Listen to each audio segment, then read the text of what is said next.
Entre Cuba et les États-Unis, la tension monte d'un cran. Le président Miguel Díaz-Canel a averti qu'une éventuelle intervention américaine provoquerait, selon ses mots, un bain de sang.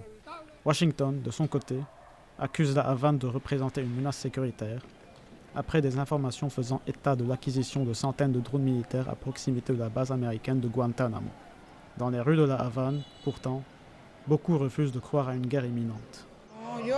Yo pienso que eso no va a suceder, porque ellos hace 65 años de revolución que estamos viviendo y siempre es la misma amenaza y hasta ahora, hasta el momento, nunca en la vida ha sucedido ese tipo de casos de bombardeo, ni guerra, ni nada por el estilo que ellos quieran hacer con nosotros.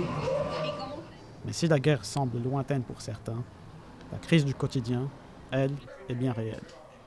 Pénurie de carburant, coupure d'électricité parfois supérieure à 20 heures par jour, le mécontentement gronde, malgré l'arrivée d'une aide humanitaire mexicaine. No sería una invasión, porque en realidad nosotros lo que necesitamos es que el país se desarrolle económicamente para poder tener una situación de vida mejor. Pendant ce temps, Washington intensifie la pression.